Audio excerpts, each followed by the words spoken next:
Tensions between China and the Philippines soared on Sunday after Beijing and Manila accused each other over their Coast Guard vessels colliding with each other in the South China Sea. The United States has condemned China's action and termed it as dangerous and escalatory. Triparthi reports. The images of ships colliding at sea tell the story of deteriorating relations between China and the Philippines. This latest confrontation occurred at the disputed Sabina Shoal, a new flashpoint in the long-standing maritime disputes between the two nations. China and the Philippines traded accusations against each other over the incident. Beijing claims a Philippine Coast Guard vessel intentionally collided with the Chinese ship, while Manila alleges that China deliberately rammed the BRP Teresa Magbanua 3 times. They are seeing this as a semi-grounded or a possible place for creating a forward deployment base. So as far as the Chinese Coast Guard is concerned, these are their different appreciation of our deployment for Teresa Magbanua. But as I said, for the Philippine Coast Guard, the reason and objective of the deployment of Teresa Magbanua is only purely for us to carry out a legal, legitimate Coast Guard operation within our own exclusive economic zone. The latest confrontation triggered reactions from the United States. White House condemned China's dangerous and escalatory actions against what it described as lawful Philippine maritime operations in the South China Sea. While U.S. State Department's spokesperson Matthew Miller in a statement said that the United States stands with its ally, the Philippines, and condemns the dangerous and escalatory actions by the People's Republic of China against lawful Philippine maritime operations in the vicinity of Sabina Shoal in the South China Sea on August 31st.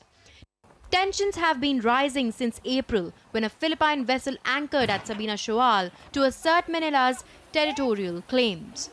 This recent collision marks the 5th incident of Chinese maritime harassment this month. Recently, United States offered to escort Manila's resupply missions to outposts in the disputed South China Sea following Beijing's intensifying efforts to block them. The escalation comes just weeks after China and the Philippines reached a temporary agreement to ease tensions that had been escalating all summer near a nearby reef. These repeated confrontations have led Manila to label Beijing as the greatest disruptor of peace in Southeast Asia. Beijing claims almost the entire South China Sea, including parts claimed by the Philippines, Brunei, Malaysia, Taiwan, and Vietnam.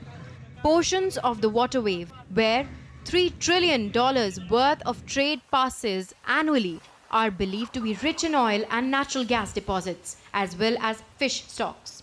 Triparthi for DD India. Well, let's talk about this further. We're joined by Professor Swaran Singh, foreign affairs expert. He teaches at the Jawaharlal Nehru University. Good evening to you, Professor. What do you make of what's been happening? This is not the first incident. This is probably not the last. And China is not just confronting Philippines in this manner in that region, both in the East and the South China Sea. It's been ramping up its run-ins with its neighbors.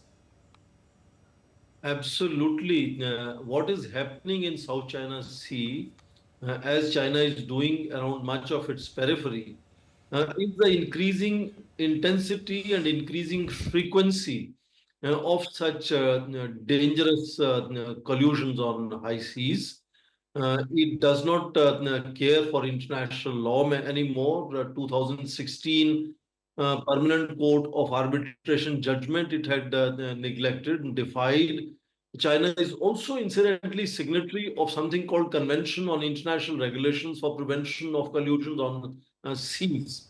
But obviously we have seen, as your report said, with almost all its neighbors around South China Sea, whether it is Japan, Vietnam and Philippines much more often, starting from October last year to April this year, in last 2 weeks, 3 times.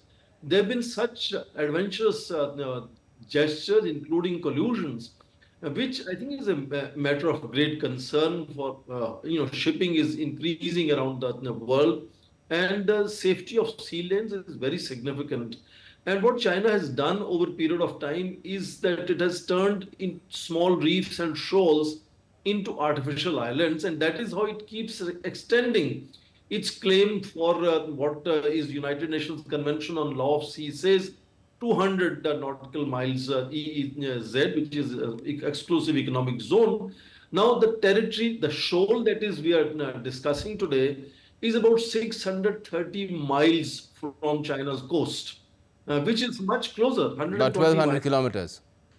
So it's that is which is difficult to understand because it keeps extending its control on parasols and spreadlays, and because it has control on mischief reef, it also now seeks to control much of the other smaller shoals and reefs which are relatively close to Philippines. So I think because in last 10 to 15 years it has been able to constantly uncontested continue to expand its control on various features in South China Sea and expand its claim to almost entire South China Sea, has resulted in its more adventurous gestures, particularly against Philippines in that sense. Yes. And there has to be some response to international law and conventions that China is part of. And I think international community, UN and other bodies must intervene and ensure that China follows international norms. Well, China has already rejected the verdict on the South China Sea in the past. But help me understand, because the US has called this move dangerous and escalatory. And it's one thing if China's Coast Guard or other vessels bully or try to assert their territorial rights on merchant ships. But this was a Filipino Coast Guard vessel, one of their largest Coast Guard vessels. Indeed, I think what is interesting also to understand is what is called grey operations of China, in which case there is a whole lot of categories of ships that work for the Chinese Communist Party. Other than its Coast Guard and Navy, it also has militias. It has very often these so-called fishing vessels. In fact, many of these reefs see these fishing vessels infesting that whole region.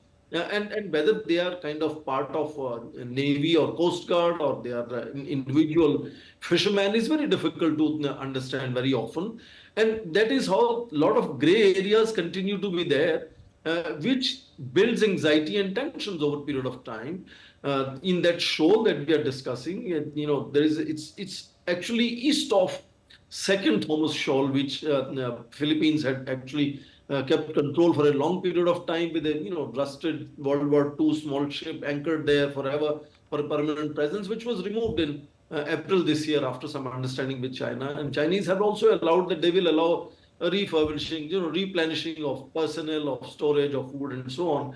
And then suddenly this now, pushing them out of the Sabina Shoal, saying that you should leave this and you should not have any presence here. Yes.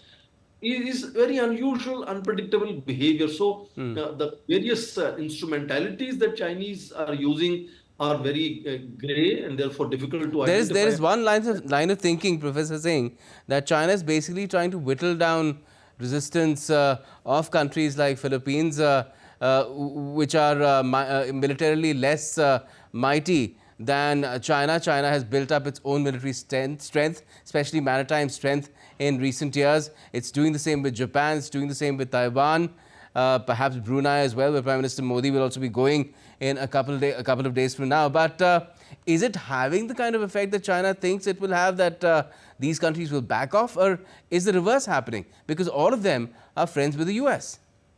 Absolutely. In fact, in 2014, Philippines had signed a 10-year defense pact with United States, and United States, of course, has made some comments.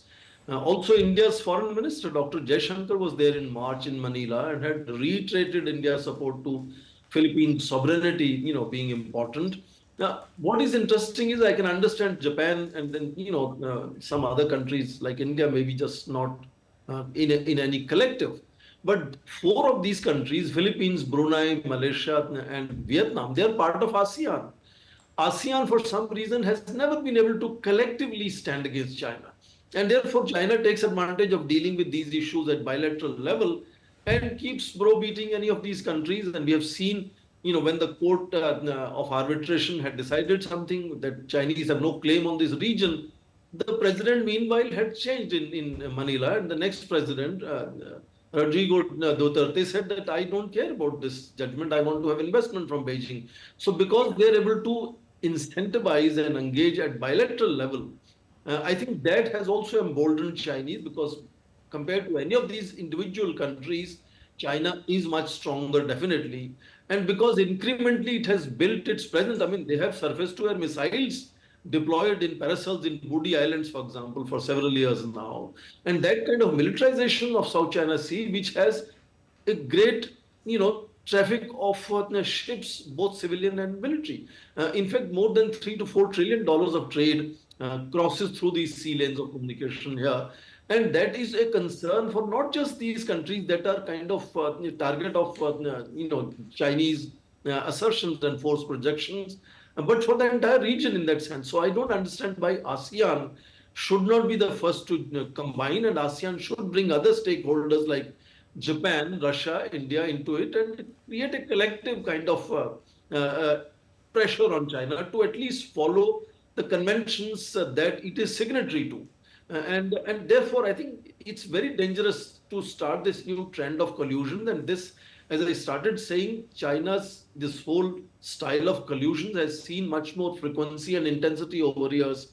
And that, I think, is very dangerous. And sometimes things could really go out of hand in that sense. Well, let's see. Let's see if ASEAN learns a lesson from Australia's example. As long as it kept on giving in to China's wishes and bullying, it was bullied further. But now Australia has sort of taken a different stance with so many measures that have been undertaken in recent years, including AUKUS. So we'll have to wait and see if something of that sort takes place where ASEAN is concerned. But for the moment, thank you for joining us, Professor Swaran Singh.